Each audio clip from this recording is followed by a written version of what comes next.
आखिर किन किन योद्धाओं के पास थे दुनिया के सबसे शक्तिशाली धनुष, जिनसे देवता भी डरते थे। ये धनुष जिसके पास भी होते थे उनसे मुकाबला करना बहुत कठिन हो जाता था। ये धनुष इतने शक्तिशाली होते थे कि जिनके सहारे पूरे संसार का विनाश भी हो सकता था। आइए जानते हैं आज इस वीडियो में कि वो शक्तिशाली सर्वश्रेष्ठ धनुष कौन से हैं। दोस्तों, सनातन धर्म के सबसे शक्तिशाली धनुष में सबसे पहला नाम आता है शारंग धनुष का। शारंग भगवान विष्णु और भगवान श्री कृष्ण का दिव्य धनुष था। शारंग का अर्थ होता है रंगा हुआ, रंगदार, सभी रंगों वाला और सुंदर। कहते हैं कि ये धनुष सींग से बना हुआ था। इस धनुष का नाम सुनते ही असुरों के पसीने छूट जाते थे। शारंग धनुष का इस्तेमाल कंस वध, जरासंध पर आक्रमण और महाभारत युद्ध में किया गया था। शारंग धनुष सबसे पहले भगवान विष्णु के पास था। विष्णु जी ने इसे ऋषि ऋचिक को दे दिया था। ऋषि ऋचिक ने अपने पौत्र परशुराम को दिया और परशुराम जी ने श्री राम को दिया। श्री राम ने ये धनुष जल के देवता वरुण को दे दिया और वरुण देव ने खांडव दहन के दौरान इस धनुष को श्री कृष्ण को सौंप दिया। मृत्यु से ठीक पहले श्री कृष्ण ने इस धनुष को महासागर में फेंककर वरुण को वापस लौटा दिया।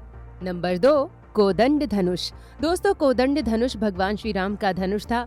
ये दिव्य और चमत्कारी धनुष बांस से बना हुआ था। इस धनुष को सिर्फ श्री राम ही धारण कर सकते थे। कोदंड धनुष से चलाया गया बाण निशाना भेद कर ही वापस आता था। जब एक दिन सीता जी की खोज के लिए समुद्र पार करने का कोई रास्ता समझ नहीं आया तो भगवान श्री राम ने समुद्र को अपने तीर से सुखाने की सोची और उन्होंने तरकश से अपने तीर को निकाला ही था कि उतने में समुद्र के देवता प्रकट हो गए और उनसे प्रार्थना करने लगे और कहने लगे कि पश्चिम दिशा में एक नगर है जहाँ एक राक्षस आतंक मचा रहा है, वहाँ तीर छोड़ दीजिए। कोदंड धनुष से ही भगवान राम ने रावण का वध किया था। हालांकि उन्होंने अपने धनुष और बाण का उपयोग बहुत मुश्किल वक्त में ही किया था। पिनाक धनुष।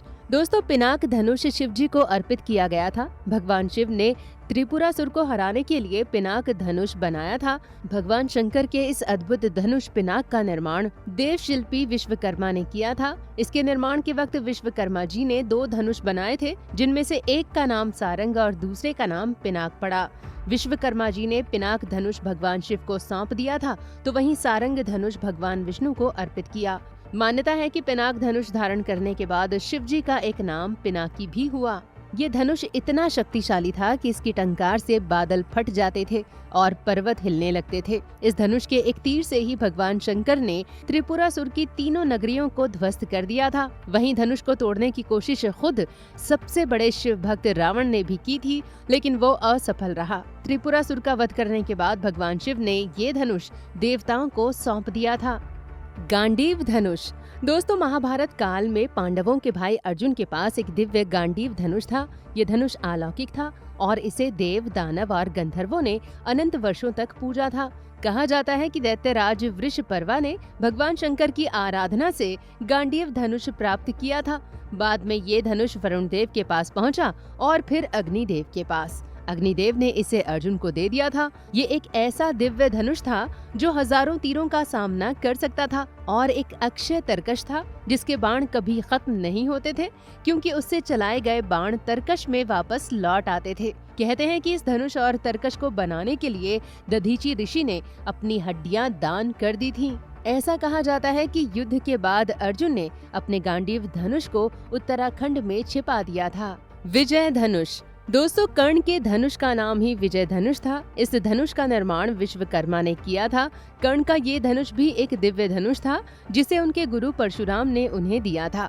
जब तक ये धनुष कर्ण के हाथों में रहेगा तब तक तीनों लोगों का कोई भी योद्धा कर्ण को जीत नहीं सकता था।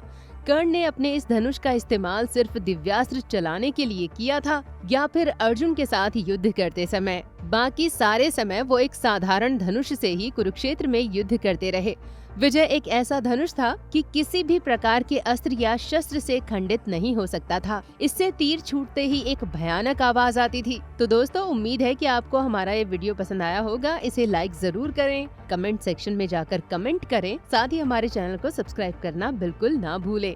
आखिर तक इस वीडियो को देखने के लिए आपका बहुत बहुत धन्यवाद।